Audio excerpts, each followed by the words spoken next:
Imagine this. Hope. Traveling on iron rails, but deep beneath the earth. What would that actually sound like? What kind of stories would echo down there in those dark tunnels? Welcome. Today we're exploring a really powerful book trying to unearth the profound human experiences within it. And speaking of exploring things differently, have you checked out Mindful Moments? It's our YouTube channel. Oh, yeah. We're using AI to look at books in new ways, offering fresh perspectives, really trying to spark some critical thinking. It's just another way we invite you to, go deeper with us. It's an interesting approach. So today we're tracing that incredibly arduous journey towards freedom depicted in Colson Whitehead's The Underground Railroad. We're looking at moments of resilience, those complex networks of support, and just the enduring power of the human spirit against, unimaginable adversity. And this book, it really pulls no punches from the start, does it? It confronts you immediately with the brutality of enslavement. Right. You think about Cora's grandmother, Ajari. She was part of this transaction. 88 people traded for rum and gunpowder in Ouida. Just traded, like cargo. Exactly. It starkly shows how the slave trade just stripped people of their humanity, valuing them only, for labor and for having children. And that dehumanization, it went further, didn't it? Yeah. The way families were deliberately torn apart. Oh, absolutely. Ajari herself was separated from her family. They were sold off to Portuguese traders. And their ship, the Vivilia. Lost at sea. Everyone on board perished. But Ajari never knew that for sure. No. Instead, she created this lifelong fantasy almost. Yeah, that her cousins somehow made it to freedom in Pennsylvania. It speaks volumes about our need for hope, doesn't it? Even facing just devastation, you cling to something. It becomes a coping mechanism, vital for her survival, really, a testament to that inner strength people found. And you see the constant threat of violence, too, the unpredictable nature of it all, like the contrast between the Randall brothers. Right. James focused on, let's say, steady accumulation versus Terrence. Terrence was just ruthless exploitation, pure cruelty. It underscored how perilous life was. Completely dependent on the whims of these men. And the casualness of the cruelty was deeply disturbing. Yeah. Thinking about Connolly's treatment of Gloria and Michael. Oh, yeah. Michael, who could recite huge passages of text. Including the Declaration of Independence, ironically. Right. And then beaten to death when his talent wasn't entertaining anymore. Just a chilling lack of regard for their lives, their very being. It really forces you to confront the absolute objectification. What value was placed on their lives? None, it seems, beyond utility or amusement. And this is crucial, even within that horrific system, you start to see these seeds of resistance, of community. Yes. Small acts, maybe, but significant. Like Ajari's garden, that little patch of earth she guarded so fiercely. Passed down to Mabel and then to Cora. It becomes this symbol, doesn't it, of something unbroken, a tiny assertion of selfhood in a system designed to crush it. A space they could control, however small. Exactly.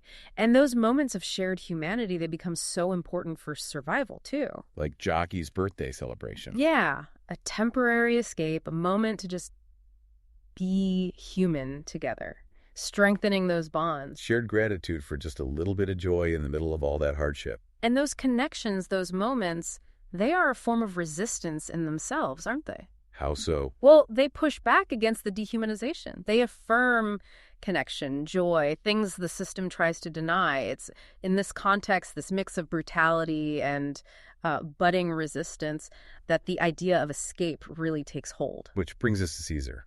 Right. Caesar approaching Cora with this idea, this possibility. The Underground Railroad, an alternative. And the railroad itself in the book, it's such a powerful concept, both literal and metaphorical. Absolutely. Cora's initial disbelief, she can't quite grasp that it's a real railway, underground. Understandable. But then experiencing it, those actual tunnels, it makes the clandestine network so tangible, a physical manifestation of this secret, brave effort towards freedom. Does making it literal, do you think, amplify its symbolic power? I think it does, yeah.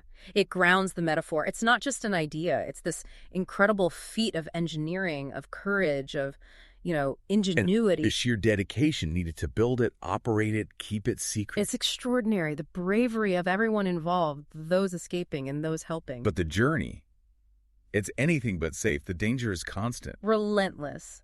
And the landscape of freedom, or what passes for it, changes so drastically state by state. That contrast is jarring. the hope the railroad offers, and then, bam, Yeah. you're in North Carolina. And you see the Freedom Trail lined with hanged runaways, a horrific public warning. A brutal reminder of the stakes of what the society was invested in protecting. And even in places that seem better on the surface, like South Carolina. The museum. Yeah, that disturbing museum, presenting these completely distorted, dehumanizing versions of slavery, of Africa. It shows the fight wasn't just for physical freedom, was it?